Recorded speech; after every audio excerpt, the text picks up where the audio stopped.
গন্তব্য জানা না থাকলে গাড়ি চালাবেন কি করে? তেমনি ফুটবলের মাঠে যদি গোলপোস্ট না থাকে ভাবুন, তাহলে প্লেয়াররা খেলবেন কি করে, গোল করবেন কোথায়? তেমনটাই হচ্ছে কিন্তু অনেক সময় ইনভেস্টমেন্টের ক্ষেত্রে। আমরা ইনভেস্টমেন্টের অবজেক্টিভ সেট করছি না, ইনভেস্টমেন্টের জন্য গোল সেট করছি না, কিন্তু ইনভেস্টমেন্ট করছি। সেক্ষেত্রে আমরা ইনভেস্টমেন্টগুলোকে রিভিউ করব কিভাবে?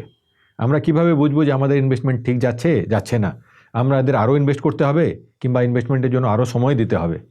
তাই ভালোভাবে ইনভেস্টমেন্ট করতে গেলে ইনভেস্টমেন্টটা যাতে আমাদের ইনভেস্টমেন্ট অবজেক্টিভগুলো মিট করতে পারে, সেজন্য আমাদের অবজেক্টিভটাও কিন্তু শুরুর দিকেই সেট করে নিতে হবে।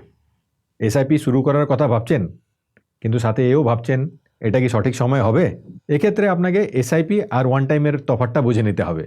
যখন আমরা ওয়ান টাইম ইনভেস্ট করি, যখন আমরা লামসাম ইনভেস্ট করি, তখন টাকাটা আমরা একবার ইনভেস্ট করছি এবং সেক্ষেত্রে বাজারের ভ্যালুয়েশনটা দেখে নেওয়া খুবই জরুরি। কিন্তু এসআইপির ক্ষেত্রে আমরা পিরিয়ডিক্যালি ইনভেস্ট করছি, আর আমরা একটা অ্যাভারেজ প্রাইসে ইনভেস্ট করছি। ন্যাপটা অ্যাভারেজ হয়ে যাচ্ছে, আমাদের কেনাকাটাটা অ্যাভারেজ হয়ে যাচ্ছে, আর এটাকে আমরা বলি রুপি কস্ট অ্যাভারেজিং। বাজার পড়তেও পারে আগামী দিনে, সেক্ষেত্রে আমরা কম নেবে বেশি ইউনিট পাবো। বাজার বাড়তেও পারে আগামী দিনে, সেক্ষেত্রে আমরা একটু কম ইউনিট পাবো এবং অ্যাভারেজে আমরা ইউনিট পাবো। তাই এসআইপির মাধ্যমে ইনভেস্ট করার সময় বাজারের ভ্যালুয়েশনের থেকেও জরুরি আমরা যাতে তাড়াতাড়ি এসআইপি শুরু করতে পারি, যাতে আমাদের ইনভেস্টমেন্টকে আমরা আরও বেশি সময় দিতে পারি আর পাওয়ার অফ কম্পাউন্ডিংয়ের বেনিফিট আমরা বেশি করে পেতে পারি। পাওয়ার অফ কম্পাউন্ডিংয়ের জন্য সময়ের দরকার, যাতে টাকাটা গ্র্যাজুয়ালি গ্রো করতে পারে।